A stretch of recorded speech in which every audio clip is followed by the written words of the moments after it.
கூட்டணியில் கூட்டணி கட்சிகள் போட்டியிடும் தொகுதிகளை அதிமுக தலைமை அலுவலகத்தில் பொதுச் செயலாளர் பழனிசாமி அறிவித்தார். தொடர்ந்து தெரிவித்த பழனிசாமி, மீதமுள்ள 169 தொகுதிகளில் அதிமுக போட்டியிடும் என்றார். அதிமுக கூட்டணியில் பாஜக போட்டியிடும் 27 தொகுதிகளின் பட்டியலை பழனிசாமி அறிவித்தார். மயிலாப்பூர், மொடக்குறிச்சி, அவிநாசி, திருப்பூர் தெற்கு, கோவை வடக்கு, மதுரை தெற்கு, சாத்தூர், திருச்செந்தூர், வாசுதேவநல்லூர், ராதாபுரம், நாகர்கோவில், விளவங்கோடு உள்பட 27 தொகுதிகளில் பாஜக போட்டியிடுகிறது. தேசிய ஜனநாயக கூட்டணியில் பாமக போட்டியிடும் 18 தொகுதிகளை அதிமுக பொதுச் செயலாளர் பழனிசாமி அறிவித்தார். சேலம் மேற்கு, விக்கிரவாண்டி, சோளிங்கர், தருமபுரி, பென்னாகரம், மயிலாடுதுறை, திருப்போரூர், உத்திரமேரூர், ஜெயங்கொண்டம், போளூர், செஞ்சி, விருதாச்சலம், காட்டுமன்னார்கோவில், சேலம் வடக்கு, அம்பத்தூர், ரிஷிவந்தியம், கீழ்வேளூர், பெரம்பூர் தொகுதிகளில் போட்டியிடுகின்றன. பாமகவுக்கு ஒதுக்கப்பட்ட 18 தொகுதிகளில் 3 தொகுதிகளில் போட்டியிடும் வேட்பாளர்களை அன்புமணி அறிவித்துள்ளார். கீழ்வேளூரில் வடிவேல் ராவணன், அம்பத்தூரில் KN சேகர், செஞ்சியில் கணேஷ்குமார் போட்டியிடுவதாக அறிவித்துள்ளார். அதிமுக கூட்டணியில் இடம்பெற்றுள்ள பாரிவேந்தரில் இந்திய ஜனநாயக கட்சிக்கு பல்லாவரம், குன்னம் ஆகிய 2 தொகுதிகள் ஒதுக்கப்பட்டுள்ளன. கூட்டணி கட்சிகளுக்கு தொகுதி ஒதுக்கீடு உள்ளிட்ட பணிகளை முடித்தவுடன் அதிமுக பொதுச் செயலாளர் பழனிசாமி மயிலாப்பூரில் இருந்து தேர்தல் பிரச்சாரத்தை துவங்கினார். அதிமுக சார்பில் போட்டியிடும் வேட்பாளர் பட்டியல் ஓரிரு நாட்களில் வெளியிடப்படும் என மயிலாப்பூரில் நடந்த தேர்தல் பிரச்சாரத்தில் பழனிசாமி தெரிவித்தார். திமுகவில் ஸ்டாலின், உதயநிதி, துர்கா, சபரீசன் என 4 அதிகார மையங்கள் செயல்படுகின்றன என பழனிசாமி மயிலாப்பூர் பிரச்சாரத்தில் பேசினார். 4 அதிகார மையங்களுக்கும் முடிவு கட்டுங்கள் என்றார். திமுகவை நம்பினால் நடுரோட்டில் தான் நிற்க வேண்டும், அடிமையாகத்தான் இருக்க வேண்டும் என கம்யூனிஸ்ட் மற்றும் விடுதலை சிறுத்தை கட்சிகளை குறிப்பிட்டு பழனிசாமி தெரிவித்தார். கூட்டணி கட்சிகளை சுதந்திரமாக விட்டு மரியாதை தருவது அதிமுக என்றார். சட்டசபை தேர்தலில் 175 இடங்களில் உதயசூரியன் சின்னத்தில் போட்டியிட உள்ளோம். 234 தொகுதிகளும் நம்முடைய தொகுதிகள்தான் என முதல்வர் ஸ்டாலின் கட்சியினருக்கு கடிதம் எழுதியுள்ளார். 234 தொகுதிகளிலும் ஸ்டாலின் தான் வேட்பாளர் என்ற உணர்வுடன் பணியாற்ற வேண்டும் என கூறியுள்ளார். தோழமை கட்சிகளின் விருப்பத்தையும் புதிய கட்சிகள் கூட்டணியில் இணைந்துள்ள சூழலையும் உணர்ந்து ஜனநாயக பூர்வமாக தொகுதி பங்கீட்டை நிறைவு செய்துள்ளோம் என முதல்வர் ஸ்டாலின் தெரிவித்துள்ளார். தமிழக சட்டசபை தேர்தலில் போட்டியிடுபவர்கள் மார்ச் 30 முதல் ஏப்ரல் 6ஆம் தேதி வரை காலை 11 மணி முதல் 3 மணி வரை வேட்புமனு தாக்கல் செய்யலாம். இதில் விடுமுறை நாட்களான மார்ச் 31, ஏப்ரல் 1, 3, 5 ஆகிய தேதிகளில் வேட்புமனு தாக்கல் செய்ய இயலாது என தேர்தல் கமிஷன் அறிவித்துள்ளது. பாமகவுக்கு இந்த முறை கூடுதல் தொகுதிதான் ஒதுக்கப்பட்டுள்ளது என அன்புமணி தெரிவித்தார். 18 சட்டசபை தொகுதிகளும் ஒரு ராஜ்யசபாவும் கிடைத்துள்ளது. ஒரு எம்பிக்கு 6 சட்டசபை தொகுதிகள் அடங்கும் என கூறி 24 இடங்கள் கிடைத்துள்ளதாக தெரிவித்தார். கடந்த முறை பாமகவுக்கு 23 தொகுதிகள் ஒதுக்கீடு செய்யப்பட்டது. சிவகாசி தொகுதி என் மண் என் மக்கள், அங்குதான் நான் போட்டியிடுகிறேன் என முன்னாள் அமைச்சர் ராஜேந்திர பாலாஜி தெரிவித்தார். பல்லாயிரக்கணக்கான வாக்கு வித்தியாசத்தில் வெற்றி பெறுவேன் என்றார். தமிழக பாஜக வேட்பாளர் பட்டியல் விரைவில் வெளியாகும் என நயினா நாகேந்திரன் தெரிவித்துள்ளார். பாரதிய ஜனதாவுக்கான தொகுதிகள் அறிவிக்கப்பட்டிருப்பது எங்களுக்கு வேகத்தையும் உத்வேகத்தையும் அளிக்கிறது. ஊழல் நிறைந்த திமுக ஆட்சியை விரட்டுவதுதான் எங்கள் நோக்கம் என எல் முருகன் கூறியுள்ளார். பாரதிய ஜனதா ஜாடிக்கு ஏற்ற மொழியாக மக்கள் பிரச்சினையை மறந்தும் பேச மாட்டோம் என தங்களுக்கு தாங்களே வாய்ப்பூட்டு போட்டுக் கொண்டுள்ள அதிமுகவோ மாநில அரசு என்ன செய்கிறதென கேட்கிறார்கள் என்று முதல்வர் ஸ்டாலின் தெரிவித்துள்ளார். தமிழகத்தில் தலைவரை தாடும் போதை பழக்கத்தால் பள்ளியில் இருந்து சிறுமியின் உயிரை பறிக்கும் அளவிற்கு கொடூரம் நிகழ்ந்துள்ளது. தேர்தல் தோல்வி பயத்தில் தனது அடிப்படை கடமையை கூட திமுக அரசு மறந்துவிட்டதா? அரசு இயந்திரம் ஒட்டுமொத்தமாக செயல் இழந்துவிட்டதா என நயினா நாகேந்திரன் கேள்வி எழுப்பியுள்ளார். தாவேக தலைவர் விஜய் தேர்தல் பிரச்சாரம் செய்ய தேர்தல் கமிஷன் அனுமதி வழங்கியுள்ளது. ஆனந்த், ஆதவ் அர்ஜுனா, அருண்ராஜ், செங்கோட்டையன் உள்ளிட்டோர் பிரச்சாரம் செய்யவும் அனுமதி வழங்கப்பட்டுள்ளது. ஆதவ் அர்ஜுனாவின் கருத்துகள் வெறும் பொறுப்பற்றவை அல்ல, கடுமையாக கண்டிக்கத்தக்கவை. பொறுப்பில்லாமல் பேசிவிட்டு தப்பித்து விடலாம் என நினைக்க வேண்டாம். நாங்கள் பதிலடி உறுதியாகவும் கொடுப்போம் என காங்கிரஸ் MP மாணிக்கம் தாக்கூர் கூறியுள்ளார். ஐயா பாசறை மக்கள் கட்சி என்ற புதிய கட்சியை ராமதாஸ் தேர்தல் ஆணையத்தில் பதிவு செய்துள்ளார். பாமக மாம்பழம் சின்னம் முடக்கப்பட்டால் தேர்தலில் போட்டியிட ஏதுவாக புதிய கட்சியை ராமதாஸ் பதிவு செய்துள்ளதாக தகவல்கள் வெளியாகியுள்ளது. அதிமுக சார்பில் பழனிசாமி, சீனிவாசன், நத்தம் விஸ்வநாதன், உதயகுமார் உள்ளிட்ட 40 நட்சத்திர பேச்சாளர்களுக்கு இந்திய தேர்தல் ஆணையம் அனுமதி வழங்கியுள்ளது. அங்கீகரிக்கப்பட்ட கட்சிகளுக்கு 40 நட்சத்திர பேச்சாளர்களுக்கும், தாவேக உள்ளிட்ட புதிய கட்சிகளுக்கு 20 நட்சத்திர பேச்சாளர்களுக்கும் அனுமதி வழங்கப்பட்டுள்ளது. காங்கிரஸ் கட்சியின் மூத்த தலைவர் சோனியாவுக்கு நேற்று இரவு திடீரென உடல்நலக்குறைவு ஏற்பட்டதை அடுத்து ராகுல் கேரளம் பிரச்சாரம் ரத்து செய்யப்பட்டுள்ளது. கேஸ் சிலிண்டர் தட்டுப்பாட்டை போக்க நடவடிக்கை எடுக்க கோரி பார்லிமென்ட் வளாகத்தில் எதிர்க்கட்சி எம்பிக்கள் ஆர்ப்பாட்டம் நடத்தினர். வெற்றி சிலிண்டர், வெற்றி வாக்குறுதி என்ற வாசகம் அடங்கிய பதாகைகளை ஏந்தி நின்றனர். கார்கே தலைமையிலான ஆர்ப்பாட்டத்தில் திமுக, காங்கிரஸ், தேசியவாத காங்கிரஸ் எம்பிக்கள் பங்கேற்றனர். டெல்லி அக்பர் சாலை முகவரியில் செயல்பட்டு வரும் காங்கிரஸ் கட்சியின் பழைய தலைமை அலுவலகத்தை மார்ச் 28ஆம் தேதிக்குள் காலி செய்யுமாறு மத்திய அரசு நோட்டீஸ் அனுப்பியுள்ளது. நம் நாட்டில் போதிய அளவுக்கு பெட்ரோல், டீசல் இருப்பு உள்ளது. பெட்ரோல் பங்குகள் எதிலும் பற்றாக்குறை இல்லை. வதந்திகளை நம்பி பயந்து போய் எரிபொருள் வாங்க வேண்டாம். அதேபோல் பெட்ரோல், டீசல் விலை அதிகரிப்பும் இல்லை என மத்திய அரசு தெரிவித்துள்ளது. அணு ஆயுதங்களை வைத்துக் கொள்ள மாட்டோம் என்று ஈரான் ஒப்புதல் தெரிவித்துள்ளதாகவும் ஈரானுக்கு எதிரான போரில் வெற்றி பெற்றுள்ளதாகவும் அமெரிக்க அதிபர் டிரம்ப் தெரிவித்துள்ளார். ஈரானின் புஷேர் அணுமின் நிலையம் மீது அமெரிக்காவும் இஸ்ரேலும் மீண்டும் தாக்குதல் நடத்தியதாக ஈரான் தெரிவித்துள்ளது. இந்த தாக்குதல் சர்வதேச விதிமுறைகள் மற்றும் உரிமைகளை மீறுவது மட்டுமல்லாமல் பிராந்திய பாதுகாப்பிற்கும் அச்சுறுத்தலை ஏற்படுத்துகிறது என்றும் தெரிவித்தது. மருத்துவ காரணத்திற்கு 50,000 ரூபாய்க்கு மேல் மக்கள் பணம் கொண்டு சென்றால் வாட்ஸ்அப் ஆதாரத்தை காட்டினால் போதும் என தலைமை தேர்தல் அதிகாரி அர்ச்சனா பட்நாயக் தெரிவித்துள்ளார். தமிழக சட்டசபை தேர்தலில் போட்டியிடுபவர்கள் மார்ச் 30 முதல் ஏப்ரல் 4ஆம் தேதி வரை காலை 11 மணி முதல் 3 மணி வரை வேட்புமனு தாக்கல் செய்யலாம். இதில் விடுமுறை நாட்களான மார்ச் 31, ஏப்ரல் 1, 3, 5 ஆகிய தேதிகளில் வேட்புமனு தாக்கல் செய்ய இயலாது என தேர்தல் கமிஷன் அறிவித்துள்ளது. மயிலாப்பூரில் தனது பிரச்சாரத்தை துவங்கிய அதிமுக பொதுச் செயலாளர் பழனிசாமியுடன் பாரதிய ஜனதா முன்னாள் தலைவர் தமிழிசையும் பங்கேற்றார். மயிலாப்பூர் பாரதிய ஜனதாவுக்கு ஒதுக்கப்பட்டுள்ள நிலையில் இதன் மூலம் அங்கு தமிழிசை போட்டியிடலாம் என கூறப்படுகிறது. அதிமுக பொதுச் செயலாளர் பழனிசாமி சட்டசபை தேர்தலுக்கான தனது பிரச்சாரத்தை தொடங்குவதற்கு முன் மயிலாப்பூரில் உள்ள கபாலீஸ்வரர் கோயிலில் தரிசனம் செய்தார். புதுச்சேரியில் திமுக, காங்கிரஸ் 6 இடங்களில் நேருக்கு நேர் போட்டியிடுகின்றன. கடைசி வரை 6 தொகுதிகளில் வேட்பாளர்கள் வேட்புமனுவை திரும்பப் பெறவில்லை. 2 நாட்களில் பாரதிய ஜனதா தேர்தல் அறிக்கை வெளியிடப்படும் என நயினார் நாகேந்திரன் தெரிவித்தார். தேர்தல் அறிக்கையை மக்கள் விரும்பும் வண்ணம், பயனளிக்கும் வண்ணம் இருக்கும் என்றார். நியோமேக்ஸ் நிறுவன சொத்துக்கள் ஏலத்தில் பங்கேற்க விருப்பம் உள்ளோர் இணையத்தில் பதிவு செய்யலாம். சந்தேகம் இருந்தால் MSTC இணையத்தில் உள்ள எண்ணை தொடர்பு கொள்ள அறிவுறுத்தப்பட்டுள்ளது. ஏப்ரல் 1, 2ஆம் தேதிகளில் மதுரை பொருளாதார குற்றப்பிரிவு அலுவலகத்தில் சிறப்பு முகாம் நடைபெறவுள்ளது. கமலஹாசனின் மக்கள் நீதி மய்யம் கட்சி சட்டசபை தேர்தலில் போட்டியிட வேண்டும் என ஸ்டாலினுக்கு திருமாவளவன் வலியுறுத்தியுள்ளார். வாக்குறுதி மட்டுமல்ல, கருத்தியல் வலிமை கொண்ட கட்சியை அளவிட வேண்டும் என்றார். ராஜபாளையத்தில் போட்டியிடும் தமுகவின் வெற்றி உறுதியாகிவிட்டது என அக்கட்சியின் தலைவர் ஜான் பாண்டியன் தெரிவித்தார். திமுக மீது மக்களிடையே கடும் அதிருப்தி நிலவுகிறது என்றார்.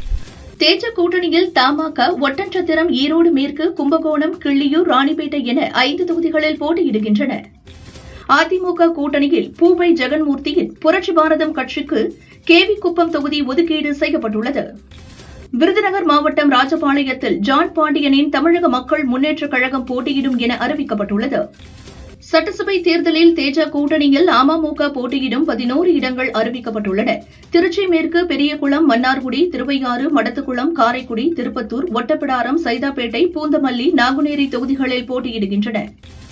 தமிழக பாஜ வேட்பாளர் பட்டியல் விரைவில் வெளியாகும் என நயினார் நாகேந்திரன் தெரிவித்துள்ளார். பாஜ போட்டியிடும் தொகுதிகள் குறித்து ஆலோசனை நடைபெற்று வருவதாகவும் தெரிவித்தார். தவிக தலைவர் விஜய் நடித்துள்ள படங்களை தமிழகம் முழுவதும் உள்ள தியேட்டர்கள் மற்றும் தொலைக்காட்சிகளில் திரையிட தடை விதிக்க வேண்டும் என மதுரையைச் சேர்ந்த காங்கிரஸ் நிர்வாகி சையது பாபு தேர்தல் கமிஷனருக்கு கடிதம் எழுதியுள்ளார். கிருஷ்ணகிரி வேப்பனப்பள்ளி சட்டமன்ற தொகுதியின் அதிமுக வேட்பாளராக KP முனுசாமி அதிகாரப்பூர்வமாக அறிவிக்கப்பட்டதையொட்டி ஊத்தங்கரையில் இனிப்புகளை வழங்கி பட்டாசு வெடித்து அதிமுகவினர் உற்சாகமாக கொண்டாடினர். திமுகவில் இருந்து விலகிய தமிழக வாழ்வுரிமை கட்சித் தலைவர் வேல்முருகன் சட்டசபை தேர்தலில் போட்டியிடவில்லை என அறிவித்துள்ளார். அதிமுகவின் தேர்தல் வாக்குறுதி வெத்துவேட்டுதான். அதிமுக ஆட்சிக்கு வரப்போவதில்லை என்பதால் இப்படியெல்லாம் வாக்குறுதி கொடுக்கிறார்கள் என திமுக பொதுச் செயலாளர் துரைமுருகன் கூறியுள்ளார். தமிழக காங்கிரஸ் கட்சியின் பொதுச் செயலர் செல்வத்தை சஸ்பெண்ட் செய்து மாநில தலைவர் செல்வ பெருந்தகை உத்தரவிட்டுள்ளார். கட்சி விரோத நடவடிக்கைகளில் ஈடுபட்டதால் செல்வம் சஸ்பெண்ட் செய்யப்பட்டுள்ளதாக கூறியுள்ளார். திமுக தலைமை இன்னும் வேட்பாளரை அறிவிக்கவில்லை. அதற்குள் என்னை காட்பாடி வேட்பாளர் என சொல்லாதீர்கள் என அமைச்சர் துரைமுருகன் திமுகவினரை கடிந்து கொண்டார். 23 பேர் கொண்ட அதிமுகவின் முதற்கட்ட வேட்பாளர் பட்டியலில் முன்னாள் அமைச்சர்கள் 20 பேர் இடம்பெற்றுள்ளனர். 23 பேரில் 16 பேர் தற்போது MLA-வாக உள்ளனர். ராஜ்யசபா MP-யாக உள்ள CV சண்முகம் மயிலம் தொகுதியில் களமிறக்கப்பட்டுள்ளார். நாம் தமிழர் கட்சி ஆட்சிக்கு வந்தால் இலவசங்கள் என்ற நடைமுறை இருக்காது. ஆனால் அடிப்படை தேவையான குடிநீர் அனைவருக்கும் இலவசமாக வழங்க நடவடிக்கை எடுக்கப்படும் என சீமான் கூறியுள்ளார். ஜனநாயகம் இன்று பணநாயகமாக மாறியுள்ளதாகவும் விமர்சித்துள்ளார். தீவிர நடவடிக்கை மூலம் கேஸ் தட்டுப்பாட்டுக்கு தீர்வு காண வேண்டிய மத்திய பாரதிய ஜனதா அரசு பிரச்சினையை திசை திருப்புவதாக முதல்வர் ஸ்டாலின் கூறியுள்ளார். பெரும்பாலான உணவகங்கள் மூடப்பட்டு தொழிலாளர்கள் வேலை இழக்கும் நிலைக்கு தள்ளப்பட்டுள்ளனர் என கூறியுள்ளார். மார்ச் 27ஆம் தேதி மாமல்லபுரத்தில் தாவேக வேட்பாளர்கள் அறிமுக கூட்டம் நடைபெறவுள்ளது. அதில் தாவேக வேட்பாளர்களை மேடையில் அறிமுகம் செய்து அக்கட்சியின் தலைவர் விஜய் பேச உள்ளார். 23 பேர் கொண்ட முதற்கட்ட அதிமுக வேட்பாளர் பட்டியலை எடப்பாடி பழனிசாமி வெளியிட்டார். எடப்பாடி தொகுதியில் அதிமுக பொதுச் செயலாளர் பழனிசாமி மீண்டும் போட்டியிடுகிறார். நத்தம் தொகுதியில் விஸ்வநாதன் களமிறங்குகிறார். அமைச்சர் அனிதா ராதாகிருஷ்ணன், அவரது குடும்பத்தினர், சகோதரர்கள் மீதான சொத்து குவிப்பு வழக்கு விசாரணை ஏப்ரல் 1ஆம் தேதிக்கு ஒத்திவைக்கப்பட்டது. தேசிய ஜனநாயக கூட்டணி சார்பில் போட்டியிடும் வேட்பாளர்களை ஆதரித்து அதிமுக பொதுச் செயலர் எடப்பாடி பழனிசாமி தேர்தல் பிரச்சாரத்தை இன்று முதல் ஏப்ரல் 1 வரை செய்ய உள்ளார். திருநங்கைகள் பாதுகாப்பு மசோதாவில் கொண்டுவரப்பட உள்ள திருத்தங்களுக்கு முதல்வர் ஸ்டாலின் எதிர்ப்பு தெரிவித்தார். பாதுகாப்பு என்ற பெயரில் கொண்டு வந்த மசோதாவை திருநங்கைகளை எதிர்க்கும் போது அது குறித்து பரிசீலனை செய்ய வேண்டும் என்றார். கோவை பேரூர் பட்டீஸ்வரர் கோவிலின் பங்குனி உத்திர தேர் திருவிழாவுக்கு தடையில்லா சான்றிதழ் வழங்க மறுத்து தடை விதித்ததாக வெளியான தகவலுக்கு பாஜக முன்னாள் மாநில தலைவர் அண்ணாமலை கடும் கண்டனம் தெரிவித்துள்ளார்.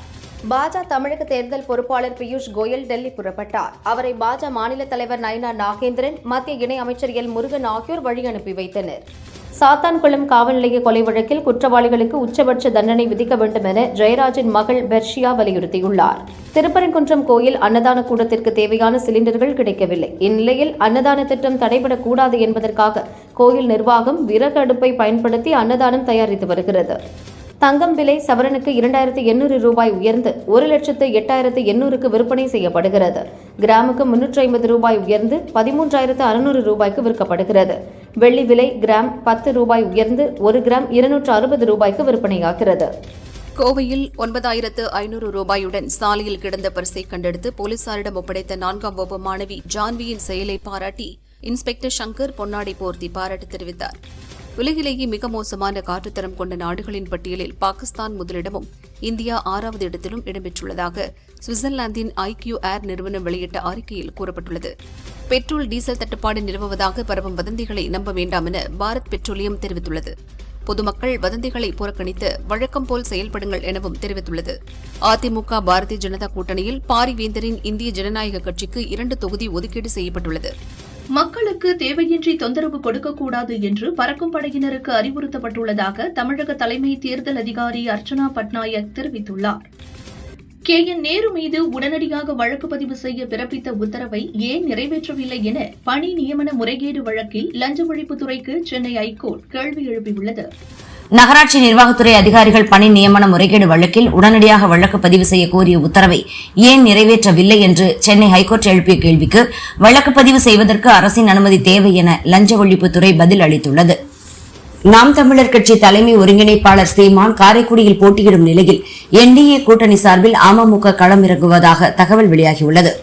ஹோட்டல்கள் மற்றும் உணவகங்களில் LPG மற்றும் எரிவாயுவிற்காக கூடுதல் கட்டணங்களை வசூலிப்பது சட்டவிரோதம் என மத்திய நுகர்வோர் பாதுகாப்பு ஆணையம் எச்சரித்துள்ளது. விதிகளை மீறினால் நடவடிக்கை எடுக்கப்படும் என அறிவுறுத்தியுள்ளது. ராம நவமியை முன்னிட்டு அயோத்தி ராமர் கோயிலுக்கு வரும் பக்தர்களின் வசதிக்காக உத்தரப்பிரதேச மாநிலத்தில் நாளை மற்றும் நாளை மறுநாள் 27ஆம் தேதி பொது விடுமுறை விடப்படுவதாக அம்மாநில முதல்வர் யோகி ஆதித்யநாத் அறிவித்துள்ளார். மேற்கு வங்கத்தில் பாரதிய ஜனதாவை 50 இடங்களுக்கு கீழ் கொண்டு வருவோம் என உறுதியேற்போம் என திரிணாமுல் காங்கிரஸ் பொதுச் செயலாளர் அபிஷேக் பானர்ஜி கூறினார். சிலிண்டர் முன்பதிவு இடைவெளி 35 நாட்களாக அதிகரிக்கப்பட்டுள்ளதாக பாரத் பெட்ரோலியம் நிறுவனம் வாடிக்கையாளர்களுக்கு மெசேஜ் அனுப்பியுள்ளது. இதனால் வாடிக்கையாளர்கள் அதிர்ச்சியடைந்துள்ளனர். டெல்லி சங்கம் விஹார் பகுதி கிடங்கில் சட்டவிரோதமாக பதுக்கி வைத்திருந்த 183 சிலிண்டர்களை போலீசார் பறிமுதல் செய்தனர். ஏஜென்சி ஊழியர்கள் 4 பேர் கைது செய்யப்பட்டுள்ளனர். டெல்லியில் எல்லை தாண்டிய ஆயுத கடத்தல் கும்பலைச் சேர்ந்த 10 முக்கிய குற்றவாளிகள் கைது செய்யப்பட்டுள்ளனர். இதனால் பயங்கர சதிச் செயல் முறியடிக்கப்பட்டுள்ளது. அவர்களிடம் போலீசார் விசாரணை நடத்தி வருகின்றனர். காங்கிரஸ் மூத்த தலைவர் சோனியா உடல்நலக்குறைவு காரணமாக நேற்று இரவு டெல்லியில் உள்ள கங்காராம் மருத்துவமனையில் அனுமதிக்கப்பட்டார். ராகுல், பிரியங்கா ஆகியோர் மருத்துவமனை சென்று நலம் விசாரித்தனர். முன்கூட்டியே திட்டமிட்ட பணிகள் காரணமாக இன்று நடக்கும் அனைத்துக் கட்சி கூட்டத்தில் பங்கேற்க முடியாது என லோக்சபா எதிர்க்கட்சித் தலைவர் ராகுல் தெரிவித்துள்ளார். மேற்காசிய போர் மற்றும் அதனால் இந்தியாவில் ஏற்பட்டுள்ள தாக்கங்கள் குறித்து விவாதிக்க இன்று மாலை 5 மணிக்கு பிரதமர் நரேந்திர மோடி தலைமையில் அனைத்துக் கட்சி கூட்டம் நடைபெறவுள்ளது. கடலூர் மாவட்டம் திருப்பாதிரி புலியூரில் உள்ள பழமை வாய்ந்த பாடலீஸ்வரர் கோயில் கும்பாபிஷேக விழா கோலாகலமாக நடந்தது. ஆயிரக்கணக்கான பக்தர்கள் பங்கேற்று சாமி தரிசனம் செய்தனர். தென்காசி மாவட்டம் புளியரையில் உள்ள தட்சிணாமூர்த்தி கோயில் கும்பாபிஷேகம் வெகு விமர்சையாக நடந்தது. திரளான பக்தர்கள் பங்கேற்று சுவாமி தரிசனம் செய்தனர். மயிலாடுதுறை கணபதி அக்ரகாரத்தில் பிரம்ம நாகேஸ்வரர் கோயில் கும்பாபிஷேகம் கோலாகலமாக நடைபெற்றது. பிரம்மாவால் பூஜிக்கப்பட்ட இத்தலத்தில் திரளான பக்தர்கள் கலந்து கொண்டு தரிசனம் செய்தனர். ஈரான் அணு ஆயுதம் வைத்திருக்கப் போவதில்லை என ஒப்புக்கொண்டது என்று அமெரிக்க அதிபர் டிரம்ப் தெரிவித்துள்ளார். தென்கொரியாவை வடகொரியாவின் மிகப்பெரிய எதிரி நாடாக அதிகாரப்பூர்வமாக வடகொரியா தலைவர் கிம் ஜாங் உன் அறிவித்தார். வடகொரியாவின் அணு ஆயுத அந்தஸ்தை எந்த சூழலிலும் கைவிட முடியாது என்றார். ஹார்முஸ் நீரிணையின் பாதுகாப்பு உட்பட மேற்காசிய நிலவரம் குறித்து பிரதமர் மோடியும் அமெரிக்க அதிபர் டிரம்பும் போன் மூலம் ஆலோசனை மேற்கொண்டனர். அமெரிக்கா, இஸ்ரேல் மற்றும் ஈரான் இடையே போர் தொடங்கிய பிறகு இரு தலைவர்களும் பேசியது இதுவே முதல் முறை. எரிபொருள் தட்டுப்பாட்டால் உலகின் முதல் நாடாக பிலிப்பைன்ஸ் அரசு அவசர நிலை பிரகடனம் அறிவித்துள்ளது. மத்திய கிழக்கு நாடுகளில் இருந்து பிலிப்பைன்ஸ் 98% கச்சா எண்ணெயை வாங்குவதால் பெட்ரோல், டீசலின் விலை அந்நாட்டில் 2 மடங்கு அதிகரித்துள்ளது. ஈரான் அமெரிக்க போரால் பிலிப்பைன்ஸ் நாட்டில் பெட்ரோல், டீசல் விலை 2 மடங்காக அதிகரித்துள்ளது. எரிபொருள் தட்டுப்பாட்டால் உலகின் முதல் நாடாக பிலிப்பைன்ஸ் அரசு அவசர நிலை பிரகடனம் செய்துள்ளது. RCB அணியின் புதிய தலைவராக ஆரியமான் விக்ரம் பிர்லா பொறுப்பேற்றுக் கொண்டார். டைம்ஸ் குழுமத்தைச் சேர்ந்த சத்யன் கஜ்வானி துணைத் தலைவராக நியமிக்கப்பட்டுள்ளார். ஆரியமான் பிர்லா 2018இல் ராஜஸ்தான் ராயல்ஸ் அணியில் இடம்பெற்றிருந்தார் என்பது குறிப்பிடத்தக்கது. இந்தி திரைப்பட இயக்குநர் சனோஜ் மிஸ்ரா என்னிடம் பலமுறை மோசமாக நடந்து கொண்டார். திரைப்பட படப்பிடிப்பின் போது எனது உடலை தொட்டு பெண்மையை அவமதித்தார் என கும்பமேளா புகழ் மோனலிசா குற்றம் சாட்டியுள்ளார்.